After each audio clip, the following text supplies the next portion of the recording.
हर दिन 73 करोड़ लोग भूखे सोते हैं, यानी कि दुनिया का हर 11वां इंसान। और लेकिन इस बार प्रॉब्लम कुछ और ही है, खाना।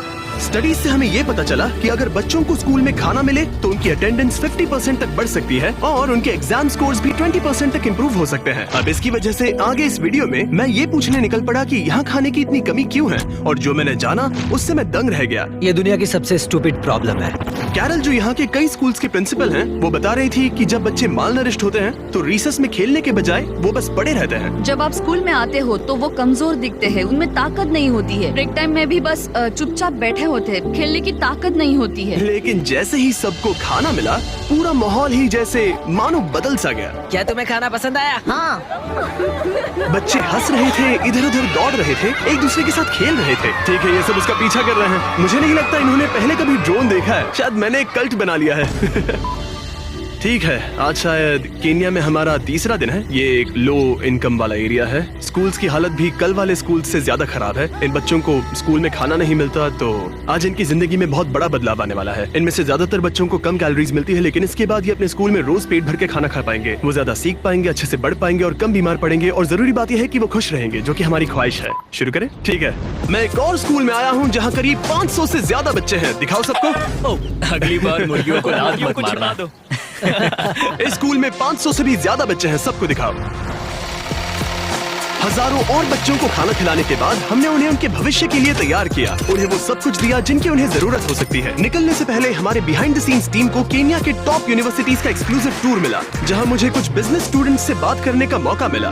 फिलांथ्रोपी और दुनिया को बेहतर बनाने के लिए आपका लॉन्ग टर्म गोल क्या है? तो लॉन्ग टर्म में हमारा एक चॉकलेट का ब्रांड है फीस्टेबल्स, और मैंने उसके सप्लाई चेन के पीछे थोड़ी रिसर्च की थी। मैं हैरान था क्योंकि उस फार्म में 16 साल के बच्चे काम कर रहे थे, और मैंने सोचा कि ये तो बिल्कुल भी ठीक नहीं है। हमारा मेन ऑब्जेक्टिव ये है कि 10 लाख से भी ज्यादा बच्चे आज भी बाल मजदूरी में फंसे हुए हैं, और हम उन्हें निकालने की पूरी कोशिश कर रहे हैं।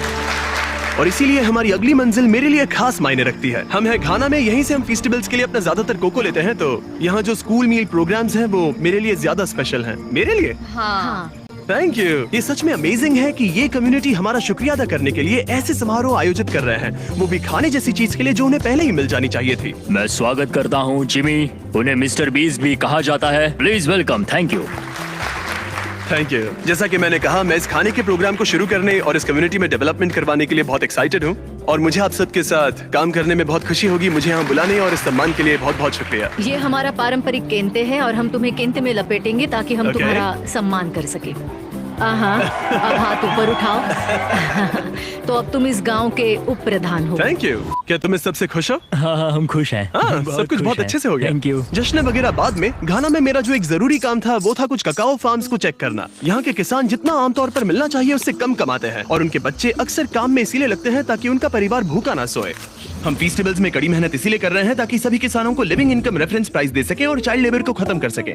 मैंने ककाओ फार्म्स को पर्सनली देखा, और हमने इस पूरे मिशन को बढ़ावा देने के लिए एक वीडियो शूट किया। बिग चॉकलेट अपने फार्मर्स को इतने कम पैसे देता है कि वो एक दिन में $1 से भी कम कमाते हैं। पहला, हम हमारे सारे ककाओ फार्मर्स को एक लिविंग इनकम रेफरेंस प्राइस देते हैं। दूसरा, हमारे सारे ककाओ फेयर ट्रेड सर्टिफाइड है, जो एथिकल सर्टिफिकेशन का गोल्ड स्टैंडर्ड है। आपका शुक्रिया, बहुत बहुत शुक्रिया। आपसे कल मिलता हूँ। ठीक है, चलो चलते हैं। हमने यहाँ स्कूल मील प्रोग्राम शुरू कर दिया है। अजीब लगेगा, लेकिन इन्हें 10 और नए एडमिशंस मिल गए हैं, क्योंकि अफवाह फैल गई है कि मैं स्कूल मील प्रोग्राम शुरू कर रहा हूँ। और कुछ दिन पहले शुरू करने के बाद और 11 बच्चे स्कूल में भर्ती हो गए। सिर्फ मुफ्त में खाने की वजह से 21 बच्चे आ गए, जो कि बहुत अच्छा है, क्योंकि 21 बच्चे शायद उन ककाओ फार्म्स पर ही काम कर रहे होते। इन्होंने कहा कि यहाँ के करीब 97% बच्चे ककाओ फार्म से आए हैं, और अब वो अच्छे से खा रहे हैं और पढ़ाई भी कर रहे हैं। तुमने अपनी जिंदगी में कितनों को खाना खिलाया है? कम से कम 30 से 50 लाख लोगों को। वाह, क्या बात है। हाँ, यकीन नहीं होता है ना। ये है एवन, और पिछले 6 सालों से ये एक शेयरिंग एक्सेस नाम की नॉन प्रॉफिट ऑर्गेनाइजेशन बनाने में लगा है। इसका मकसद है बचे हुए खाने को बर्बाद होने से रोकना और फिर उसे जरूरतमंद लोगों तक पहुंचाना। और अब तक इसने 53,000 मेट्रिक टन खाना बर्बाद होने से बचाया है, और ये सब पॉसिबल हो पाया है वॉलंटियर्स, डोनेशंस और इस बड़े से वेयर हाउस की मदद से। सिर्फ ये एक बिल्डिंग ही 14 फुटबॉल मैदानों के बराबर है। Oh my इसके God. अंदर 7 लाख स्क्वायर फीट का रेफ्रिजरेटेड वेयर हाउस स्पेस है। मुझे नहीं पता था कि इतनी लंबी बिल्डिंग्स भी होती हैं। जरा देखो ये कितनी लंबी है, और ये तो बस एक सेक्शन है। यहाँ ऐसी बहुत सारी हैं। हर साल जितनी बेहिसाब मात्रा में खाना लैंडफिल्स में फेंका जाता है, अगर उसी को बचा लिया जाए तो खाने की सारी तकलीफ ही मिट सकती है। और एवन से बात करने के बाद मुझे इसके पीछे की वजह साफ साफ समझ आने लगी।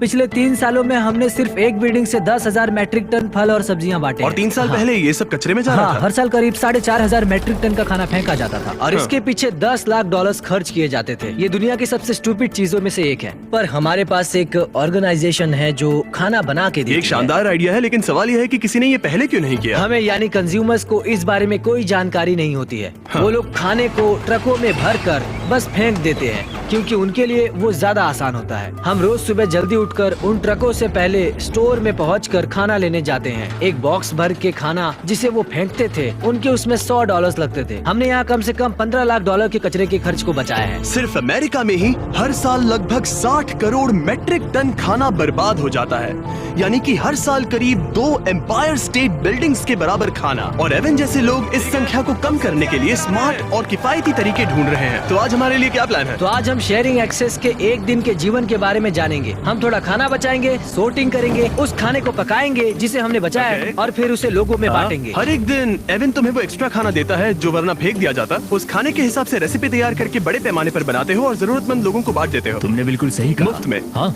क्यों? ये मेरे अतीत का एक हिस्सा है। पहले मैं बेघर था, मैं काफी समय तक ड्रग्स और शराब से जूझ रहा था और मुझे पता है कि भूखा सोना कैसा होता है। नोलन, मुझे लगता है कि हमें और मिर्च की जरूरत पड़ेगी। क्या तुम मेरे साथ आओगे? ओके। तो तुम्हें मिर्च वहाँ मिलेगी, ठीक है? वहाँ अंदर। हाँ।